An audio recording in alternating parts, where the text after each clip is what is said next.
available. I mean, able to do it.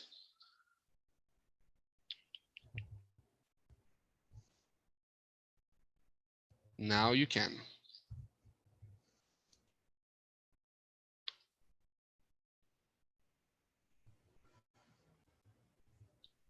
There we are. That's great.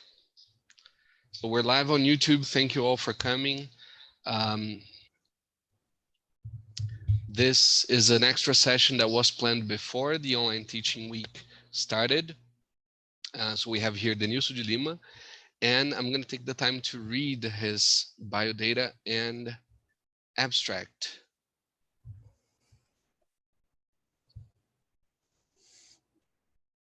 For years or even decades, grammar has been the core basis of English language teaching and learning. However, in more recent years, the idea of avoid grammar lessons in the classroom has gained ground among English language teachers. This avoid grammar lessons in the classroom raises a lot of questions. What do we mean by grammar? How is grammar acquired and stored in the brain? Do adults and children acquire grammar the same way? Can we talk about grammars instead of grammar? Is grammar a thing or a process? How can we teach grammar without grammar? Is that even possible? These are some of the questions whose answers will be discussed in this online event. Denilso is trying to shed some light into the fifth skill in language acquisition. Denilso has been in the ELT field since 1994. He's one of the major advocates of the lexical approach in Brazil. He's the author of 3 best-selling books for English language teachers and learners: Inglês na Ponta da Língua, Gramática de Uso da Língua, and Combinando Palavras em Inglês. Professor Denilso is the founder of the well-known website Inglês na Ponta da Língua, which has been online since 2007. It's great, my personal opinion too. Professor Denilso is part of the English language teaching online in Brazil, and his main interests are corpus linguistics, fluency development through lexical teaching learning, how the brain works in the acquisition of English as a foreign or second language, among others. With you all, Denilso de Lima. Denilso, I'll be here listening to everything and seeing all the questions, okay? Feel free to ask for help. And people in the chat box, if you have questions, please use the Q&A button somewhere around here. People on YouTube, you can type your questions on the chat box there too, and I'll be here to help you all. Have a great session. Hello, everybody. Thanks, Vinicius, for this introduction. And I see here that a couple of teachers, of the participants that we have here, they already know about Inglês na Ponta da Língua. That is really awesome. Okay, some of them have the books, have read one or two or three of the books I wrote, and this is really awesome. Guys, to begin with, this is the first presentation that I'm giving after such a long time. Uh, and for me, it's a huge pleasure to be here with you to share the knowledge, to talk a little bit about grammar. And I chose this topic because it's a thing that a lot of people keeps asking all the time, especially teachers, of course, and due to this online teaching that it's been around. I guess you already know that a lot of teachers or a lot of people who sell courses online, and they say, hey, you don't need grammar to learn English. What you need is to follow my method, is to follow the way the thing that I discovered, etc., etc., etc. And what exactly is this grammar thing? I've been teaching grammar, or the teaching of grammar, for more than 15 or 20 years. And it's a topic that I really like because we can start thinking in a different way when we understand a couple of things, okay? So I'm going to share my slides with you, okay? And if you have any questions, we I can answer them after the whole presentation, and I'll pay attention here. If you have any questions, I guess Vinicius is going to help me, and you can stop Absolutely. me in order to answer the questions that they ask, okay? And let's go. I'm I just think trying to get a guy out of the table here. Just give me a second. Don't worry. Yes, Let me. I guess he Oh, wants to who's say hi. this? Say hi to everybody. Okay. Hey guys, what's Hi. up? This is Ida. There we go. Let me Let me share give my. some disclaimers already. Yes, Uh-huh. certificates will be sent, Luana, to everybody who fills the feedback form out. I'll be sending the link here in a brief in a brief moment. Any comments that you want to share, please use the chat box for that. And if you have questions to Denilso, please use the Q&A button. Okay. Off you go. Okay. Can you see my screen in there? Perfectly. Perfect. Okay. So there we go. To grammar or not to grammar. I have here a couple of slides, a couple of ideas in order to share with you. Before going to the point of teaching, we have to understand what we are talking about. Okay. So to grammar or not to grammar, that's the tricky question. So should we teach grammar or not teach grammar? What exactly we mean by that? This is a presentation I gave a couple of years ago. Okay, and when I talk about it, I usually tell the history of grammar. So I'm not going to the details of this, of the history of grammar, how it all started. So just a short things here. The first grammar that we know about, it was written in the 5th century before Christ, and it was of Sanskrit. Okay, then we have the Babylonians. They tried to have a grammar, or they kind of started to have a grammar. Then we have the Greeks. Then we have the Romans with their Latin grammar, and Latin grammar was around for more than 5 7 centuries, because Latin was the main language that people used to communicate. So uh, Latin was kind of the holy grammar, okay, that everybody went to. Then we had in these after the Romans, we had a grammar in Icelandic and Old Norse. It was one of the first grammars that we had. Then we had grammar in other languages. In Portuguese, our first grammar was written in 1580 something. I can't remember right now the exact year. So grammar is a thing that it was always around in our history as human beings, because grammar is considered the thing that is going to give existence to a language. So most of them believed that, and grammar was seen as a divine thing. But what exactly is grammar? What is the general idea of grammar that people have? So when we talk to people, what we see is that they have grammar as a set of rules, a set of rules and technical words that we use to describe the language. So rules, they have to be observed, and the technical words are those is that meta language that we use to talk about the thing, the object that we know as grammar. So this is the general idea people have on grammar. But we as teachers, do we have to keep limited to this view of grammar, or we have to go a little bit further in order to teach better and even to understand how language works? So these are some of the questions that we usually have. But for now, what I wanted to keep in mind is that general idea of grammar, the way people see grammar, the way that people in general understand grammar, and what exactly it is. That's the thing. Okay, and pay attention to this word, thing. This is uh, uh, you are going to hear this a lot from now on. Okay, so when we understand grammar like that, as this set of rules and technical words that we use to talk about the language or meta language, we have also to understand how is grammar acquired. So we know that language is acquired in one way. We talk about words, expressions. How can I memorize words? How can I memorize idioms or phrasal verbs, collocations, chunks of language, and so on and so forth. Uh, Grammar inside the brain works in a different way. And I have this picture here to show you. In this red box, what is inside? Denilso, Yeah. just a second, I'm sorry. to break you. Laura says that she cannot see the slides. Can you all see the slides to whoever is attending?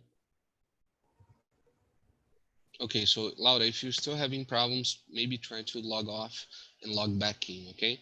Thank you, Denilso. Please move on. Okay. So in this picture here, what you see in the red box is what we call the Broca's area. Okay, so this is where grammar is stored in our brain.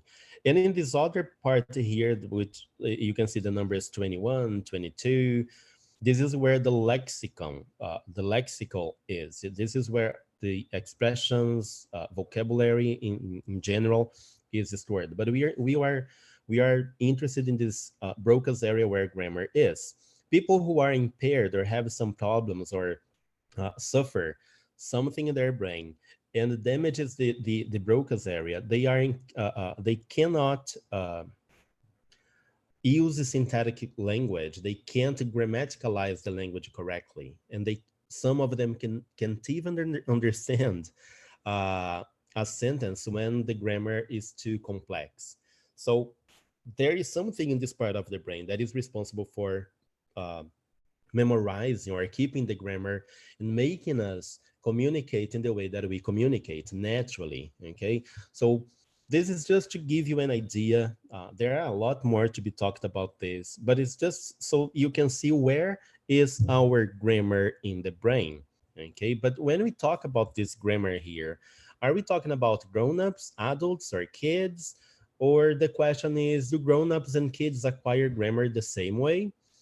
One answer is yes, they do. Okay, but it depends. The other is no, they don't. And well, it depends.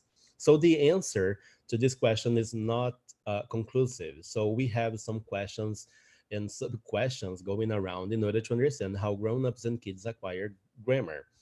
What we know is that kids, as a kid, we acquire grammar naturally, and you know that. When we are talking, I'm talking here about our first language. When we learn Portuguese, we don't study grammar. We just learn words, sentences, and the grammar is kind of coming naturally from our brains. I guess some of you are aware of the Noam Chomsky theory of the universal grammar, that our brain, human brains, doesn't matter where, we have something natural in our mind that's going to grammaticalize the language. And yes, neurolinguistically speaking, this is true. We have this thing in our brain, and we learn the grammar as kids in a natural way. Grown-ups, however, they don't learn the grammar like a kid, and you know that. This is the general idea also that we have. Grown-ups, for some people, when they are learning a second language, and this is totally different, they have to memorize grammar. They have to get the set of rules and have the vocabulary with that set of rules and try to create sentences and, try to be fluent in the language by using that and uh, making it natural. But how is that possible? How can we get a number of grammar rules, memorize them, and try to make them work at the same time that we are trying to remember words, expressions, the whole thing that we have to learn? So grown-ups and kids, they kind of learn the grammar the same way because we can acquire it naturally. They don't learn the grammar the same way because grown-ups have a different process. And it depends on what we are talking about, first language or second language. Okay, so you can read much more about this. There are lots of books, lots of articles, interesting articles that explains how grown-ups and kids acquire grammar. But always remember that when we are talking about this thing, we have to remember that we are talking about first language acquisition, grammar in first language, and grammar in a second language. Okay? It doesn't matter if you live in the country or not, or if you are learning the language in another place. Okay, but we have to understand that the processes in the mind are different. Now, not only that is important, how we acquire grammar, how kids and adults acquire grammar. where is grammar stored, how this whole thing works. But we also have to understand as teachers that we can talk about grammar versus grammars. And when I talk to teachers, especially some people say that I don't like grammar, and they say that's totally the opposite. I like grammar. I think grammar is important for us, but we have to understand what kind of grammar we are talking about. What exactly is this grammar thing? So when we talk about grammars, we have to remember that we have the pedagogical grammars. It's the grammar that everyone is aware of. They are also known as prescriptive grammars. They are books with rules and technical words to describe the language itself. Uh, this is how we know that something is right and wrong. This is how we have the red marks in writing compositions. We have the activities to practice those rules and to apply them in sentences. So, and find the mistake in a sentence. So we have a lot of things with pedagogical grammars, and pedagogical grammars have been around for years and years and years and years. And this is a grammar that everybody knows about. So when people say, oh, I want to learn English, I have to buy a grammar. They are going to buy a pedagogical grammar. Uh, and this is what people think that grammar is. But we also have one kind of grammar that is called descriptive grammar or descriptive grammars. These grammars, they describe how language is used in a specific region. We can talk about Englishes, okay, how English or the English grammar is in the United Kingdom, how the grammar of English is in the USA, how it is in Australia or New Zealand, and what are the differences that we have in South Africa. And if you read about Englishes, you are going to see that the grammar changes a lot from one place to another. Well, not a lot, but there are some subtle differences in there, like the use of the present perfect or the use of some prepositions, even the way some questions are asked. And we have to say, well, this is a grammar that we also have to pay attention to. And these grammars, they can also be prescriptive because I can say things like, well, this is not how we say this in America or in England or in Dublin, so descriptive grammars, we can also make use of them to say that something is right or wrong. Okay. Then there is another grammar that we have that is called the natural grammar. And I'm using natural grammar here in lack of a better word or a simpler way of talking about it. But the natural grammar or the internalized grammar is the grammar that is stored in our brain, is a grammar that we use automatically. There is no right or wrong, okay? But sometimes the grammar, the brain gives, oops, something went wrong here. When we speak our first language, like in Portuguese, I can identify some right or wrong when people say thing, but I'm not interested in saying that this is right or wrong. I'm just interested in the communication. Okay, so in Portuguese we have people who say a gente fomos, a gente fizemos, so the plural is not okay according to the prescriptive grammar, but in the natural grammar, this is how the person uh, got used to listening to that and is making use of that. Okay, so we can change it, we can correct it or not. What can we do here? This is also it's there is no hard thinking when we talk about natural grammar. What does that mean?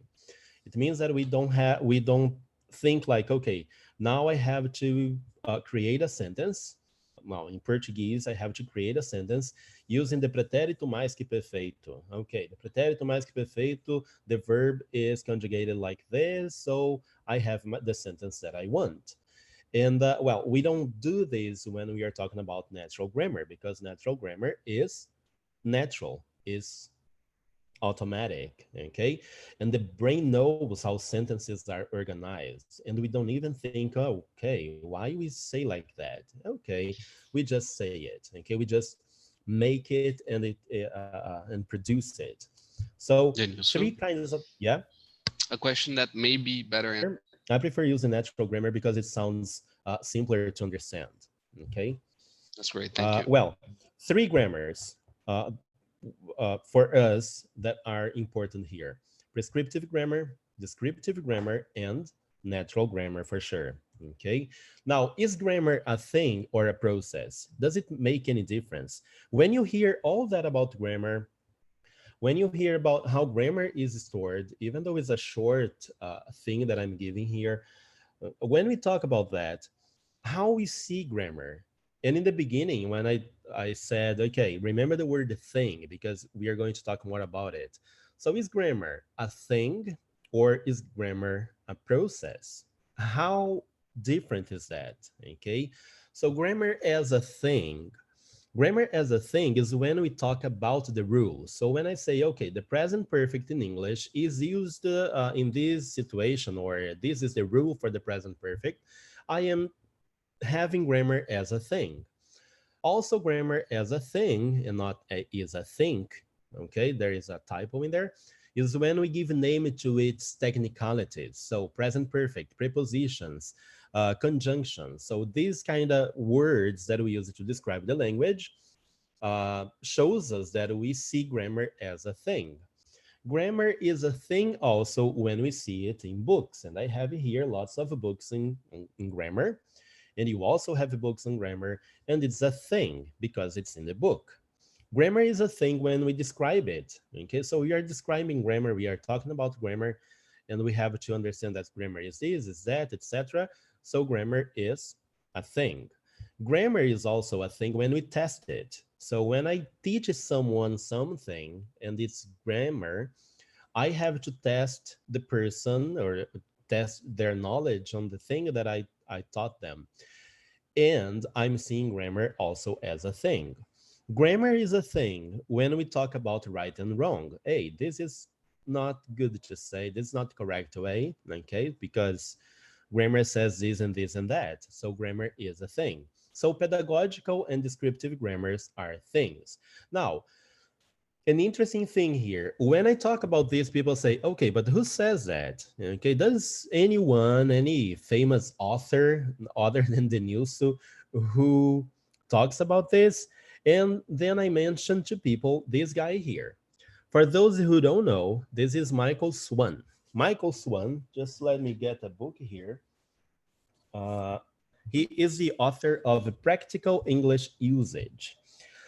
This book was it's not was it is considered like a bible for teachers when it comes to grammar. It's pedagogical, it's descriptive, and it's very interesting because Michael Swan is a grammarian, and he wrote he has um, lots of books on grammar, and he is the guy in grammar. Okay, just like some other authors you have. And he wrote an article where on which he says, okay, we always teach grammar as a thing, and why we teach grammar as a thing.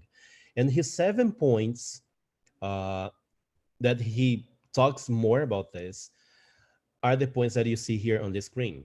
The first thing that the first point that we teach grammar as a thing is because it's there. Okay, so it's in the book. When you get a book, when you are teaching English and you have your book in there, the grammar is there. It's in the book, so you teach grammar. This is kind of a rule for us as teachers. We also teach grammar as a thing because it's tidy, it's organized. So when someone wants to learn English, they say, hey, I want to learn English. So should I start learning the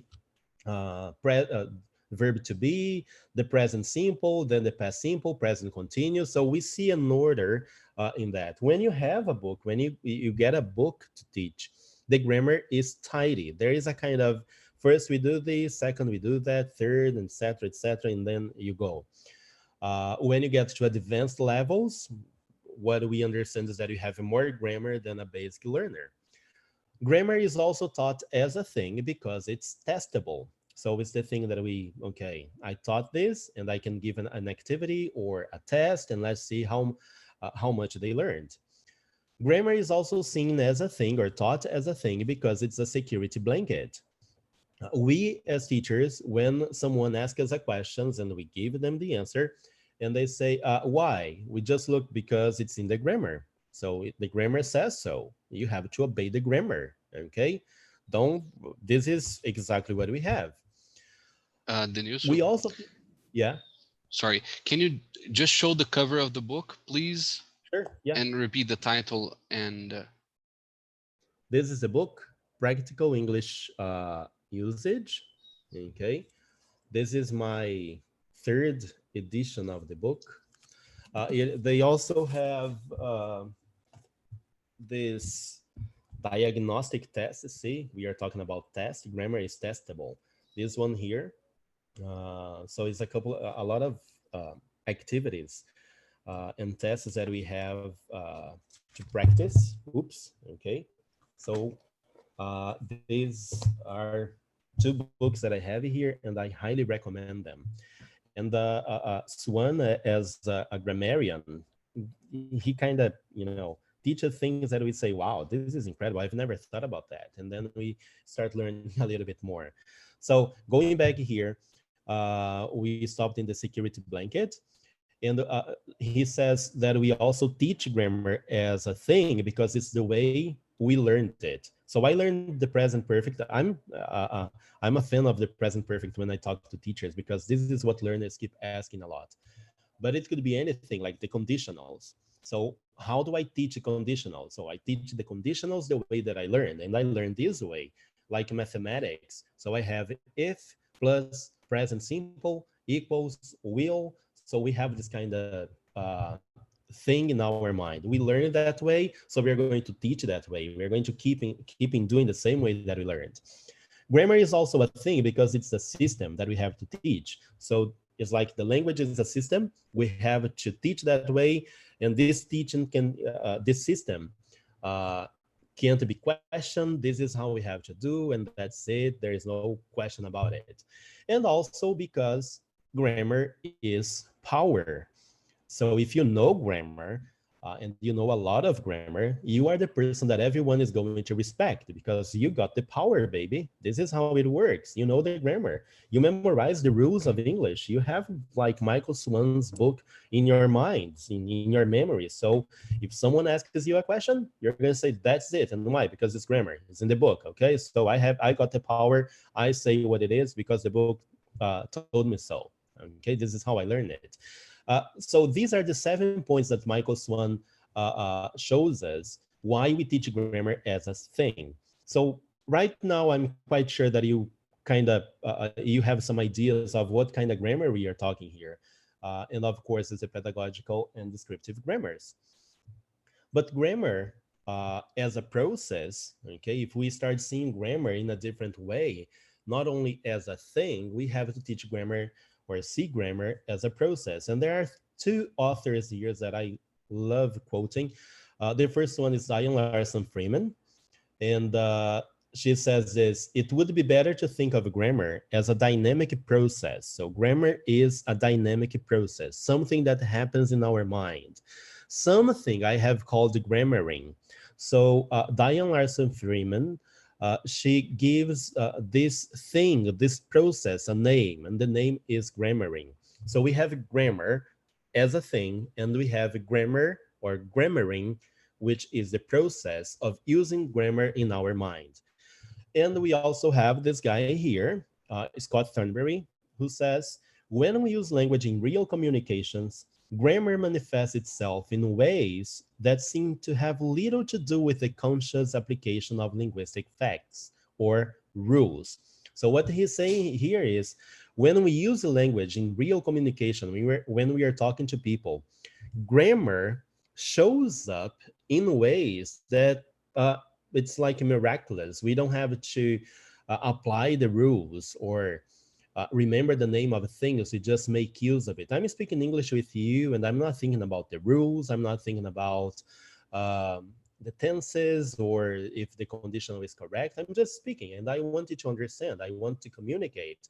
I want to share my point, my ideas in English. So we have this grammar as a process. And this is the invitation that we make. Start seeing grammar as a process. Start seeing grammaring instead of grammar, okay? Because it makes a huge difference in the way that we teach. Grammar as a process is when we understand that grammar is acquired naturally. Oh, I'm not going to learn grammar by memorizing rules or technical words. Okay, they can help.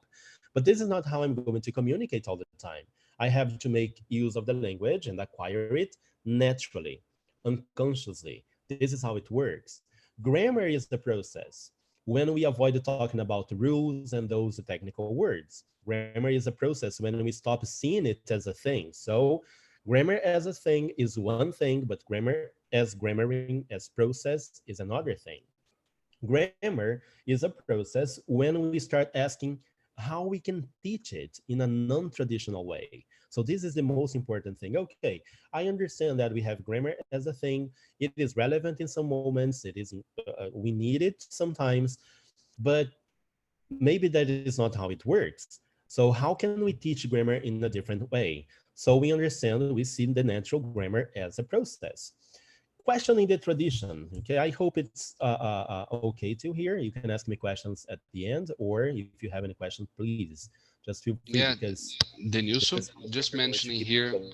and reminding people, if you have questions to Denilso, please use the Q&A button at the lower part of the screen, because if you use the chat box, questions will be lost. We have a Sure. question from Lily. Is that the Okay. difference between learning and acquiring? Acquiring.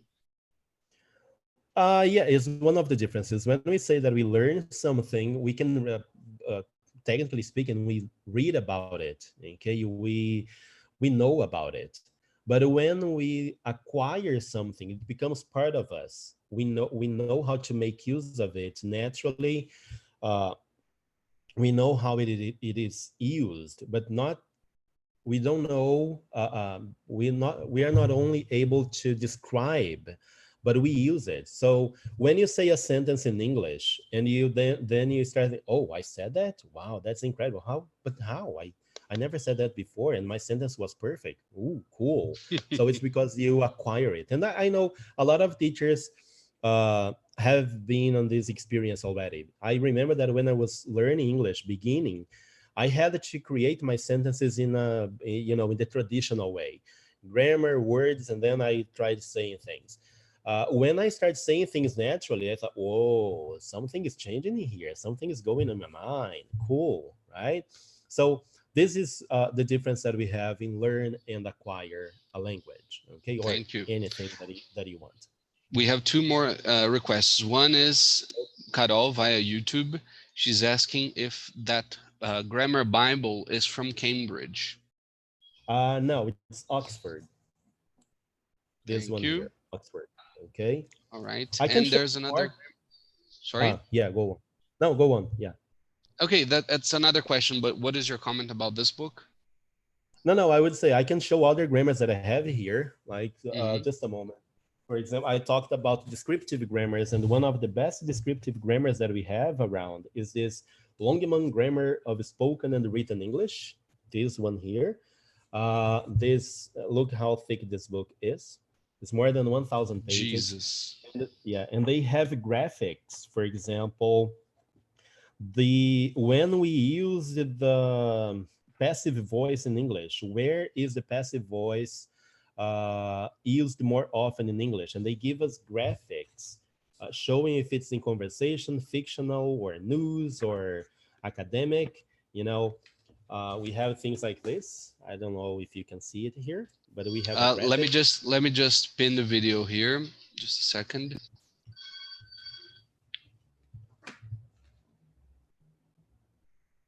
The video. Okay, can you show it Okay. to the camera Okay. now? I don't know if you are going to see, but we have this. We have a graphic here.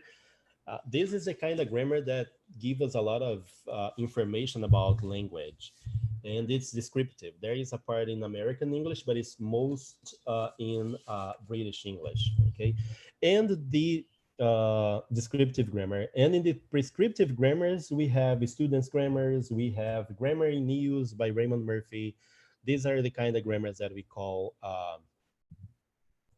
prescriptive grammars or grammar for learning the language. Okay, you have other question in there, right? Yeah, just one more. Bye, bye, bye, bye. Julia, I'm not sure this is going to be covered later on, so I'm going to ask. When we become fluent in a language, does this new language's grammar become natural to us, or is natural grammar only about our mother tongue? That's a very Yeah, good this question, is by the way. yeah, very good question indeed. And I'm going to say a couple of things about it. Okay, how we can learn a grammar naturally. And when you become fluent in a language, yes, grammar becomes a natural thing. But you are going to see that it's not because you memorize a lot of rules, but it's because you've been exposed to the language and you are learning how language is used. You are acquiring the language. So yeah, when you are fluent in a language, you have acquired grammar naturally. And better than that, um, we also keep learning grammar all the time. Okay, we keep learning the language all the time. Ida, please. Okay, so this is how it works. Is the question answered? Is it okay? I think it is. Thank you. We Okay. will be having like 10 more minutes for questions. So if you have your question, please type it in the Q&A button so that we can have the time for the news to finish and all the questions to be answered. Okay. Okay, there we go. So a lot of people, when we talk about this, some people say, okay, but who is crazy enough to question the traditional teaching of grammar? This is one thing that I hear a lot. Uh, Once I've heard the teacher saying, "Who are you to question that? And if we don't teach grammar, what exactly are we going to teach? How is that even possible? Why are you talking about this?" And I am not the only one. So we have some people who said things about the traditional way of teaching grammar. One example is these guys here, the Rugrats. They said this: some things in life are like grammar rules, they're of no use at all. But of course, they are not from the academia, they are not from an university. It's a cartoon, so we can take cartoons so seriously, right? But we have this guy here, and for those who don't know, this is Michael Lewis, the father, let's put it that way, the father of the lexical approach. And he wrote, in one of his books, he wrote, it has been and remains the central misunderstanding of language teaching to assume that grammar is the basis of language and that the mastery of the grammatical system is a prerequisite for effective communication. So he is questioning the tradition.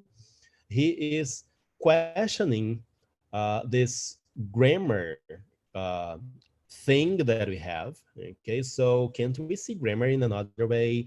What is the real basis of the language? How can we use the language for communication, effective communication, but not based on grammar rules, on grammar words? Okay, so Michael Lewis wrote this in 1993, and he, of course, he was criticized by questioning the tradition because, uh, publishers, they have to make money, and the best way to make money is by grammar.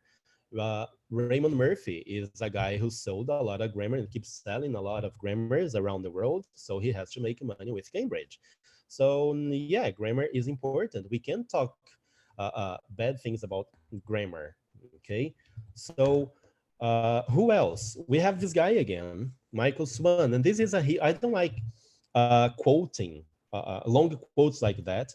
Okay, but this one is necessary here, and I'm going to read it in full because it starts give us something to think. The guy is like, he's a grammarian. He writes grammars. He talks about grammar, but he wrote this: where grammar is given too much priority, the result is predictable and well known. Course books become little more than grammar courses. Students don't learn English, they learn grammar at the expense of other things that matter as much or more. They know the main rules, can pass the test, and may have the illusion that they know the language well. However, when it comes to using the language in practice, they discover that they lack vital elements, typically vocabulary and fluency. They can recite irregular verbs, but can't sustain a conversation. Such an approach is also psychologically counterproductive. in that it tends to make students nervous or making mistakes, undermining their confidence and destroying their motivation. I have nothing to comment here because it says for itself. The guy is saying exactly what we keep telling people. Question the tradition. We can do it in a different way. Okay. But then comes a question: how can we teach grammar as a process? Is that even possible? How can we deal with grammar in the classroom with basic learners, intermediate, or advanced learners?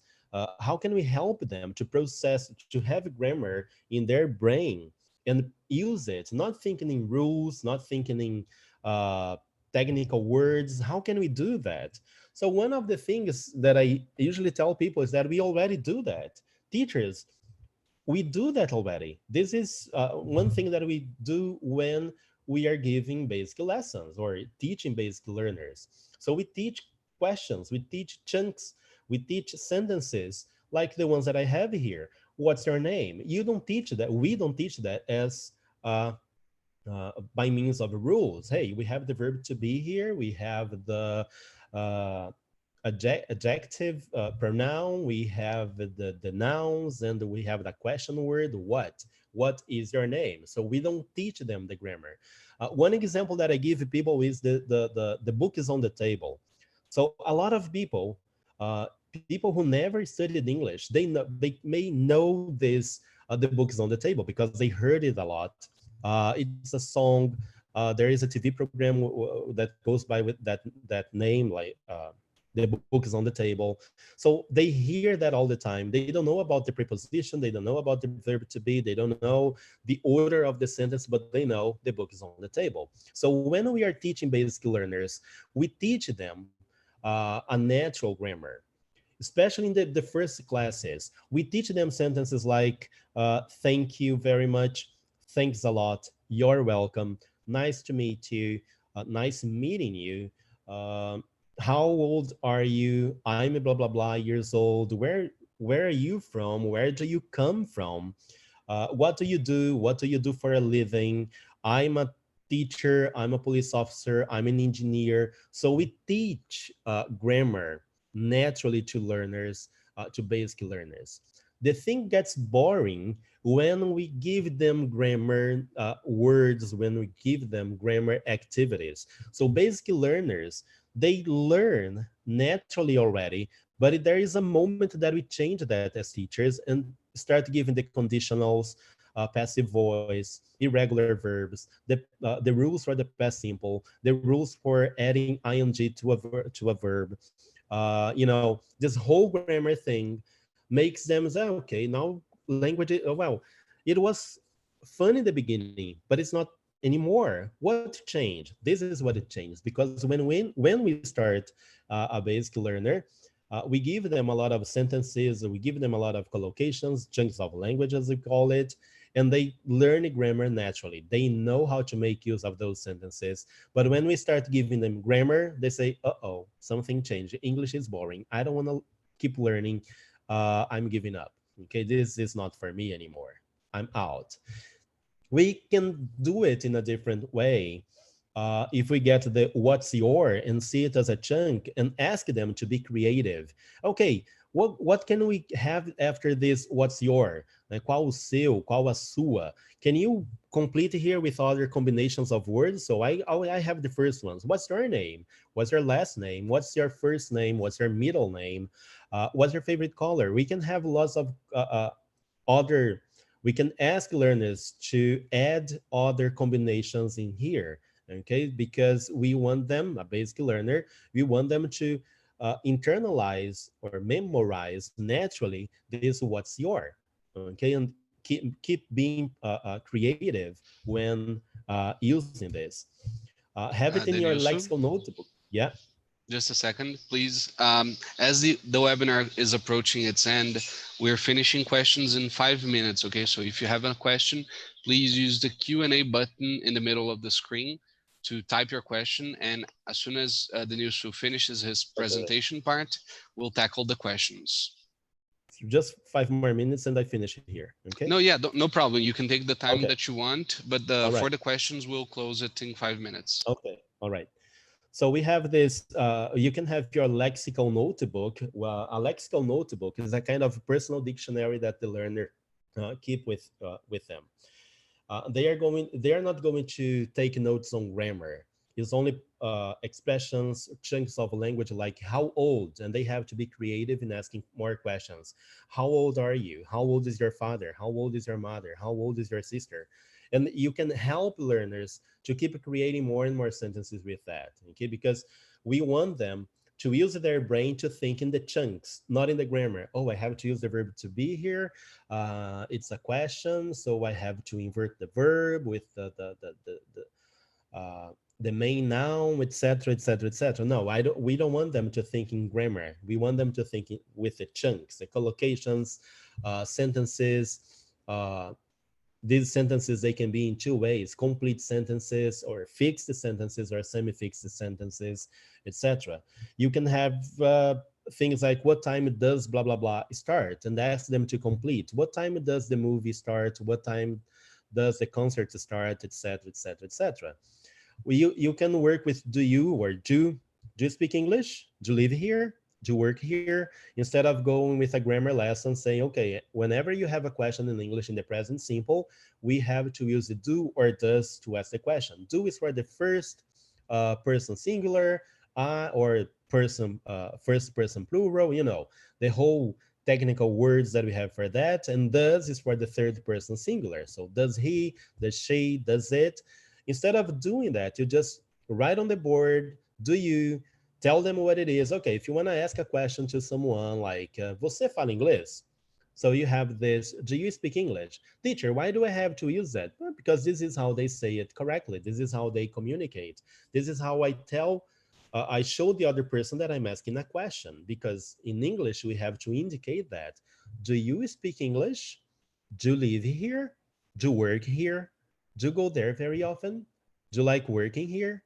Do you see her very often? So we can show them how the language works and how it works naturally without giving uh, a lecture on grammar. Does he? Does he? I've never. You can work with the present perfect, and there are a lot of sentences with the present perfect, like. Uh, Here I have just I've never seen such a thing, I've never done that.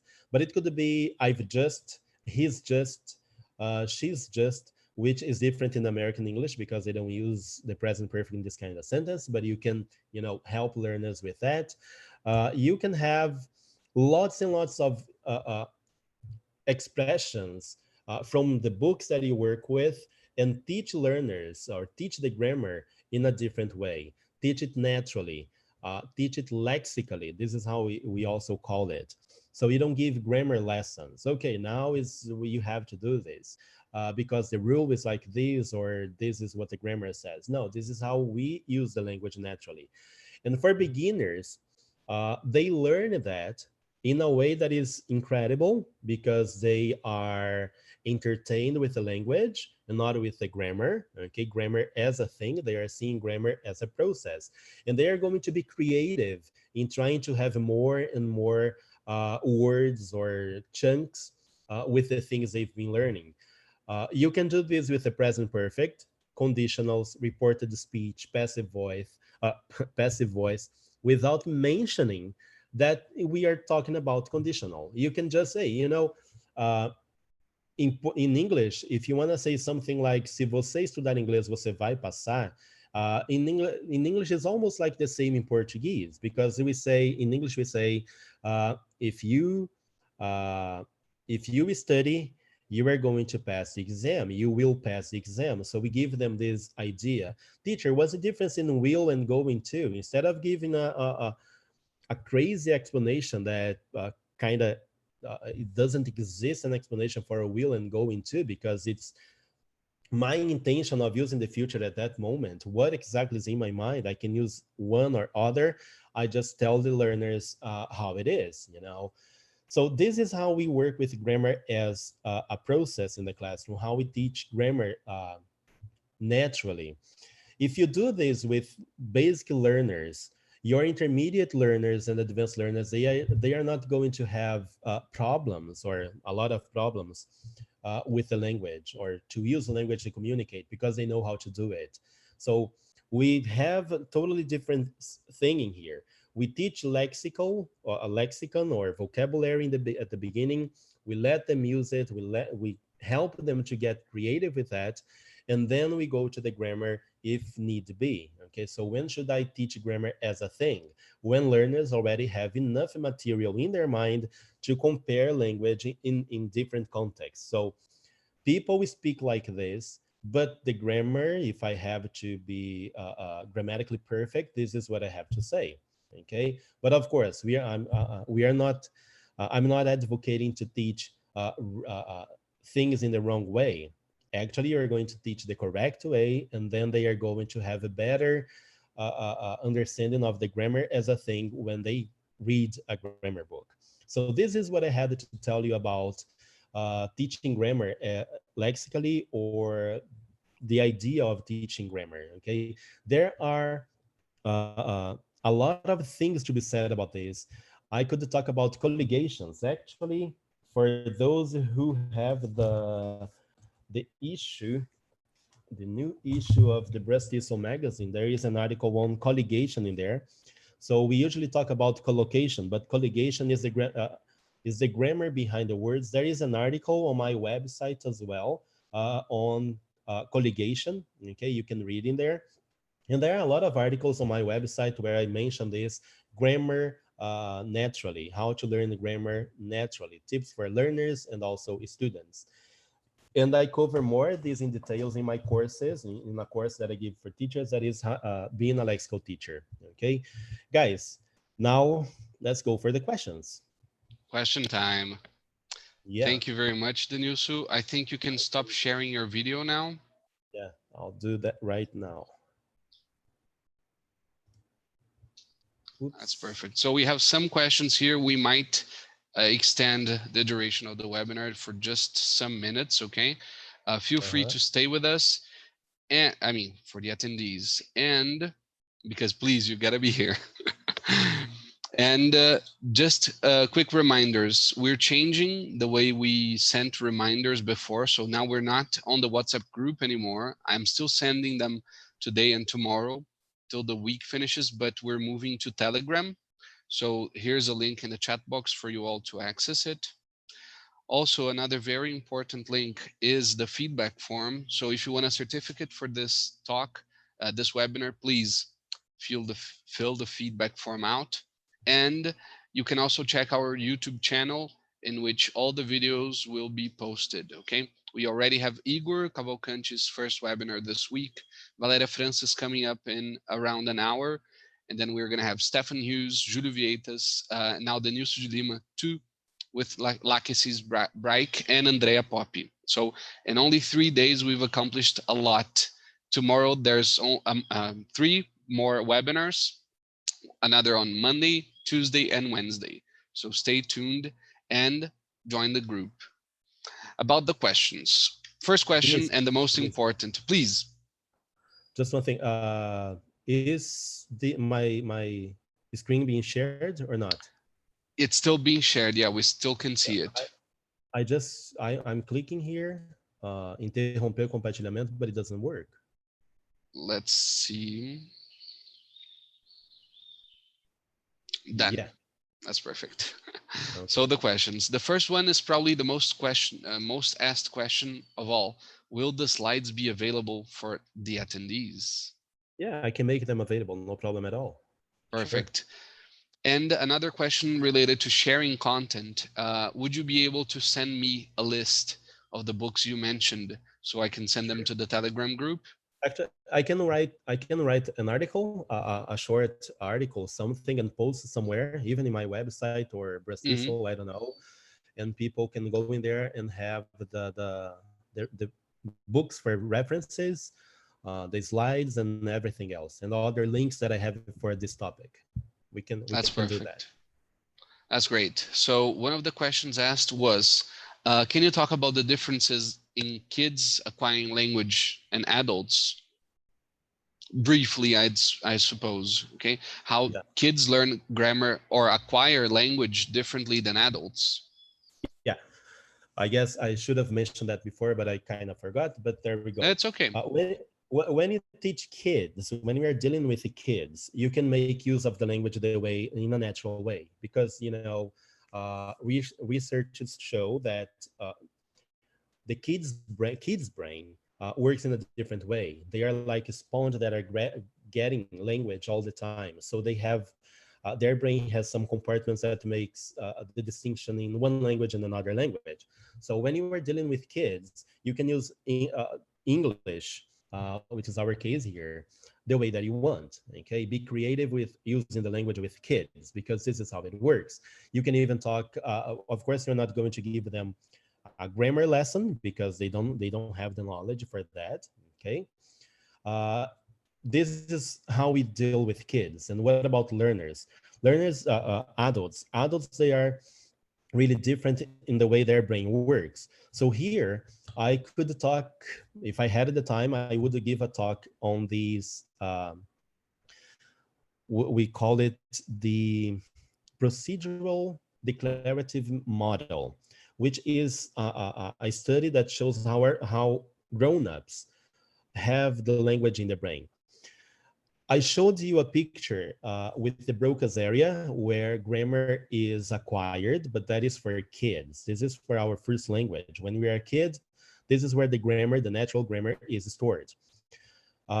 Some research shows that adults, grown-ups, they learn the grammar naturally in the vernix area, because we are teaching them lexically. So this is how the grammar from in the brain for a kid and an adult is going to be different. Kids, they have their grammars, the languages they are learning in the Broca's area, but learners is going to be in the vernix area, where we store lexical, like the mental lexicon, okay, the vocabulary, the expressions, etc. So this is the difference that we have in kids and adults. That's great. I think it relates a lot to what you mentioned, the difference or the contrast between learning something or acquiring a language, learning a language or That's acquiring a language, right? but And when we are yes, dealing with grown-ups, if you teach them a sentence and ask them to be creative and use in other words with that sentence, this is how. Okay, so this is how I say it. The thing is, the real challenge for teachers is to avoid answering the question, "Why is that?" Because learners, they want to know, adults especially, they want to know why. That's how language works. Learn the sentence, and then one day I'll teach you why. But let's first practice the language here. We have to change the behavior of our learners. that's what we call the amen rule, right? It's just Yeah. say amen and go for it. Yeah, that's Fabiana and Jessica also asked something related to that, how to deal with students who want to learn grammar, to write everything down, to know the rules, even though they're not going to use them as they expect. What would you do? well. I If I have a group of learners, like I have 7 learners in a room, and one or two they want to know about the grammar, I don't stop my lesson because of those 2 guys. I just look at them and say, "Hey guys, I'll tell you a little bit about this later. I'll tell you, okay? But right now, let's make use of it. This is how I want to." I when I was teaching, I had a group of learners. There were about 15 learners in the room, 15, and they one of them wanted to learn the rules or the grammar for everything. And this is a guy that I usually, when they were doing some activity, I would talk to him in private. Okay, so remember that you asked me this question. So there is this, and this, and here is a link from a website. Of course, it was my website, uh, which I give more explanation on that. Is that okay for you? Yeah, teacher. Thanks a lot. This is how I dealt with. That's perfect. You got to be, let's say, conscious of your practice in the classroom. Are you going to teach grammar to everybody? How are you going to teach this grammar? Is it lexically, right? One of the That's it. first questions we had is by John. Do you consider when we see language as a process, then as a thing, we start realizing our development better, or we start noticing we're developing better? That's perfect. That's correct. When you make use of language in a natural way and you realize that, it's because you are getting. you know that language, the grammar is already being a process in your mind. You know how to make use of it. For example, you don't have to think if you are going to ask a question in the past simple with it did or didn't or whatever you have. Okay, so you just use the language. Uh, when learners, one of the things that I like studying is fluency development. And if we teach grammar as a process from the beginning, as basic learners and then intermediate, and show them how it works naturally, we are helping them to develop their fluency faster and better. I'm not saying that they are going to be fluent in 3 months or 7 days, nothing like that, because fluency is a thing that we develop through our lives. I've been developing my fluency even today. Yeah, and I think that's one of the hardest things to have our students understand, right? It's not something that is installable or done. No. And now Um, we can even say this: fluency is not a thing. Fluency is a process. that's great. Well, I'm gonna adopt that. Just a second. Vinicius in the feedback link. When we finish and click to see the materials on Google Drive, it led us to a page where with a pronunciation handout. That's interesting. I'm gonna ask. Yeah, is it the bit.ly feedback? Ah, perfect. Okay, I know what you mean. I'm gonna change that as we finish the session.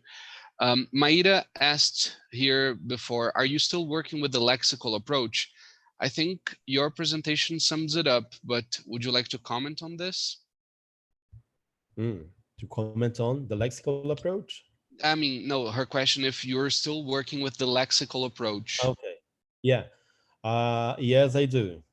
I still advocate for the lexical approach, okay, but it's not the only approach that we have. I like the lexical approach. I like the theory, especially because in neuroscience, neurolinguistics, and psycholinguistics, uh, in this corpus linguistics, we have a lot of uh, theories that are in favor of the lexical approach, especially when it comes to the mind, how we learn a language in our mind. Yeah.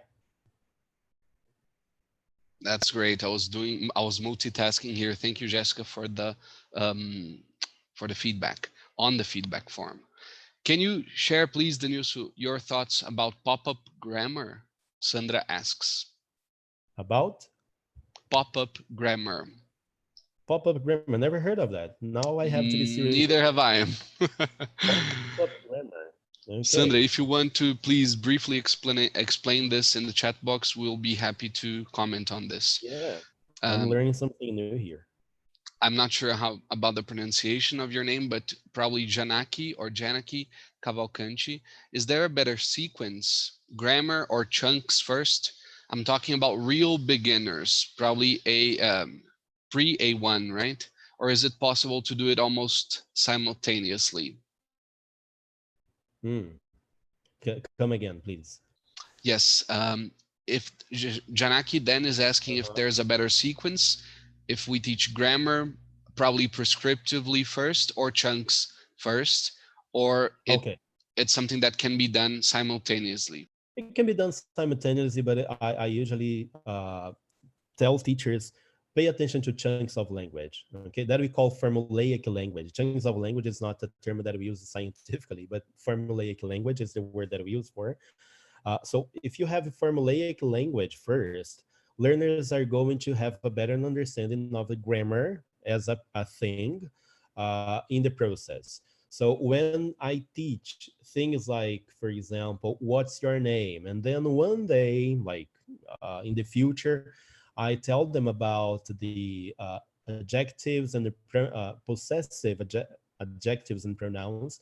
They are going to have a better understanding of what I'm talking about. It's just like in Portuguese. Okay, when I have to analyze something grammatically, I compare with the knowledge that I have in my mind, and this knowledge in my mind is stored in the form of chunks, formulaic language.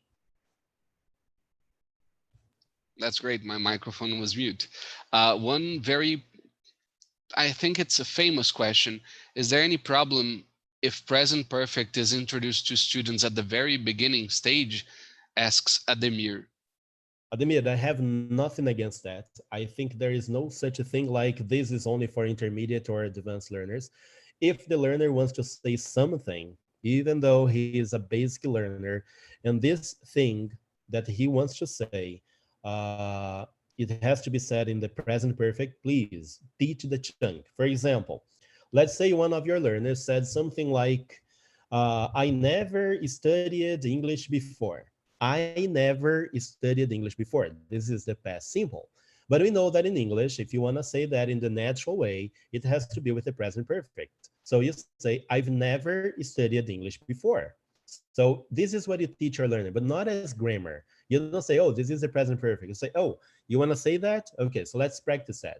In English, we say this: I've never studied English before. Okay, I've never, teacher. Why? Because this is how they say it. And if you want to learn it the correct way, please just repeat that. I've never studied English before.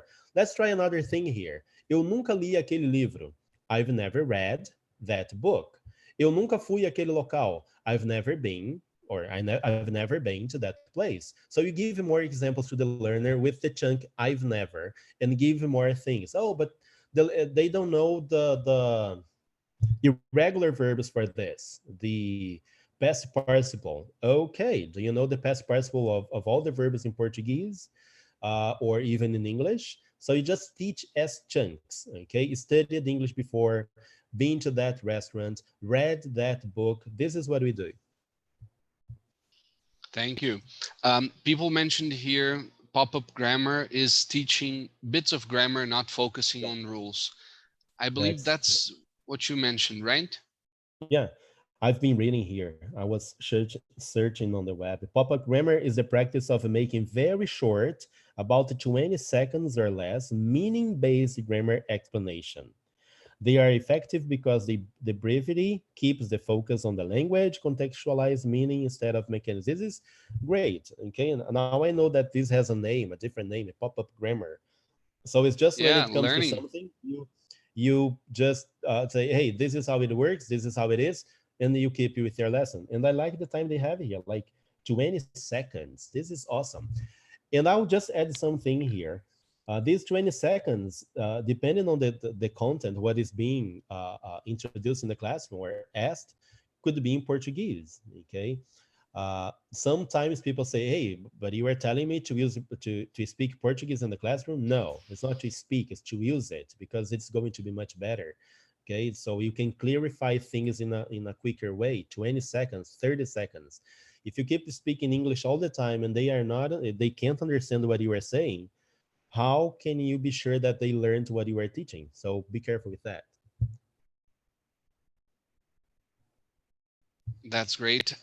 We have 8 more questions. If you want to stay here with us, please feel free.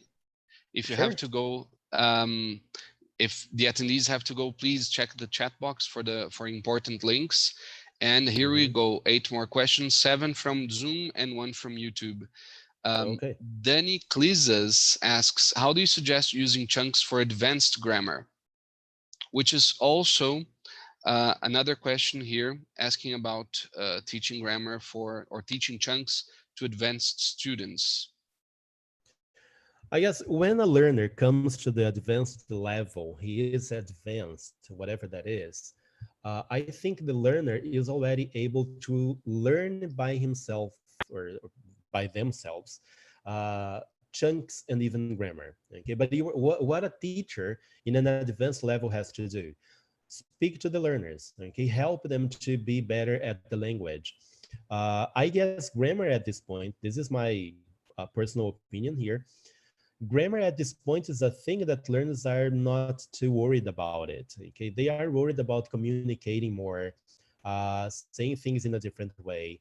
So what exactly is advanced grammar? The other day I was talking to a teacher about this, and we came to this question: what is advanced grammar? Because if I am advanced, it, in my opinion, I what I think is that the person is already capable of using the language in lots of ways. Okay, so he keeps just learning more and more chunks. when it comes to advanced learners, what I also tell teachers is that we have to teach them the grammar words, okay, or the grammar of the words. For example, how to use the word so and such. There are no rules, but we know how to use we have to learn how to use the words, or even an expression, how we use that. So I have some thoughts about that. I have to clarify to improve my answer to this. No, it's okay. I think I'm honestly thinking of inviting you for another webinar because this Uh, session has been wonderful, and I think we will benefit a lot if we can talk a little bit more about for grammar sure. or not. You I can think even send us. Simone's. They send some questions and ideas, and I can work on them and give more Mhm. presentation on that. It's awesome. That's perfect. Simone asked, I think, which is the same thing, how to teach natural grammar to intermediate or upper intermediate. I think Denilso has just tackled that. If not, Simone, if you still want something clarified, please get in touch with me. Let me just say one thing here. Please. When we talk about intermediate learners, I guess everyone is aware of the intermediate plateau. So learners, they come from a point that they think they know a lot of the language. They know the present simple, they know the past simple, they know the continuous tenses, they know the perfect tenses. They've been practicing will, going to, and present continuous for future, for a long time. And when they come, but even when they come to the intermediate, they feel, okay, I am here, but I don't know exactly what I'm doing here. Okay, how come am I intermediate or even advanced? So what we recommend teachers is that they work with collocations. If you teach collocations, if you teach which is one part of the chunks of language or formulaic language, if you teach them that, even with the collocations with the phrasal verbs, instead of teaching a list of phrasal verbs, they are going to feel more motivated to learn and even to give the step they need to go from this intermediate plateau to a more advanced plateau. Thank you, Denilson. As we are approaching 4:15, I'm going to ask three more questions only, okay, respecting the time we set for 3:30 to be the limit time. The limit. Viviani Okay. is asking, in your opinion, if we have students do controlled practice in order to fix the structure, will they get bored and start feeling demotivated? If you have the controlled practice, Yeah, probably thinking of drilling and yeah, sentences on the board or on a worksheet. Do you think that causes demotivation? it depends on how you do it. Okay, and I guess each group is a different group, so I don't know how to answer that question. You have to try. If you realize that they feel demotivated, they feel like, oh, I didn't like this, or this is not the kind of thing that I like. It's up to the teacher to change, do something differently, and make it work. Okay, and have them motivated. So it kind of depends. Okay, each group is Yeah. a different group. That's what I think here. I have, I myself, sorry, I have private students and have taught in groups, have taught groups too. And I think we as teachers should know beforehand why we're doing what we're doing.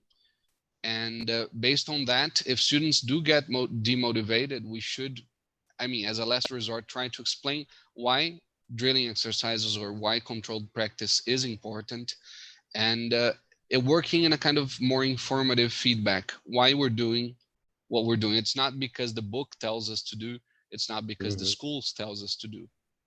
um, Well, in 1998, I was in a training session for teachers, and the trainer said the lesson plan is where you put everything that is going to work for the director of studies of the school, but not for the students. Okay, so keep that in mind. Yeah, we know what we are going to do, but in class you say, oh, it's not working. Let me change this here. the Brazilian so-called waste game, jogo de cintura. Yeah. You said that there's Petruska asking. You said that there is a specific part of the brain responsible for grammar. Is it responsible for vocabulary as well? or even for other aspects of language, such as intonation? That's a very hard question. Yeah, but okay. We have what we know today. The brain has different areas for the grammar, the natural grammar, and also for the vocabulary and or formulaic language. So when I showed you the picture of the brain, let me have something here. Okay, imagine this is the brain. So we have an area for the grammar, and down here we have an area for the vocabulary. Okay, which is it's in different parts. When we teach grown-ups, when we teach adults, what we do is when we teach lexically, actually, when we teach lexically, what we are doing is having the vocabulary, the lexicon of the language in this area here, not in this one here. Because if you teach grammar as a thing, it's going to be in this part here because it's responsible for our memories, the things that I do in a day. So the idea is to teach lexically, to teach chunks of language, formulaic language in this area, and grammar. The grammar of the second language is going to be here as well. And according to time and practice and studies and being involved with the language, this is going to be, these two parts are going to connect somehow. And this is what people have been trying to understand how it works. There is a guy called Michael Jesus, it's a lot of Michaels that I have in my mind. Not Michael Jackson, not Michael Lewis, not okay. I'll try to remember his name. He has a work on the declarative procedural model. This is o modelo declarativo procedimental.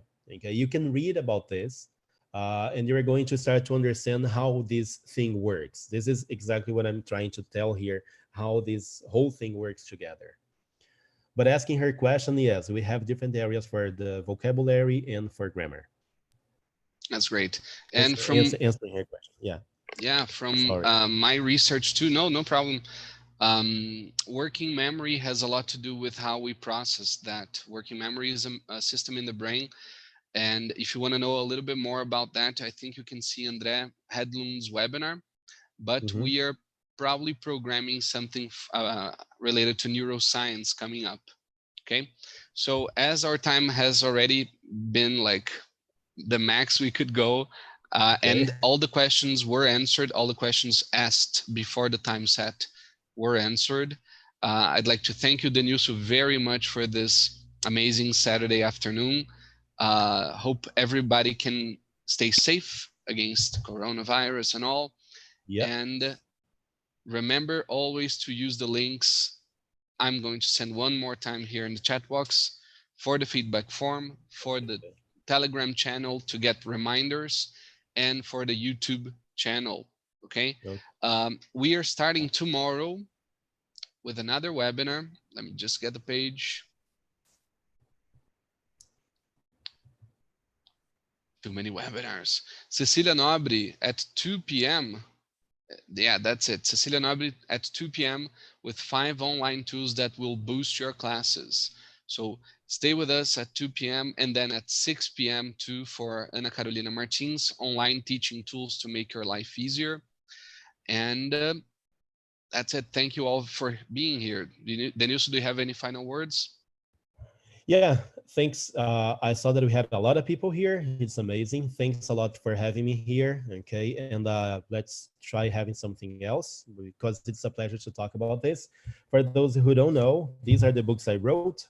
Gramática de uso da língua inglesa, combinando palavras em inglês, which is a book on collocations, and Inglês na ponta da língua, which is a little an introduction for the lexical approach as a learner, not as a teacher. And please follow Inglês na Ponta da Língua on its social medias, Instagram, YouTube. We have the website, inglesnapontalingua.com.br. Well, you know, what you do, recommend our Instagram to learners because we have a lot of tips in there. You know, thanks a lot, guys. And it's always a pleasure to share my learnings and my whatever I have here with you. Thanks a bunch. Thank you very much, Denilso. Thank you all for being here. See you soon. Bye bye. Take care.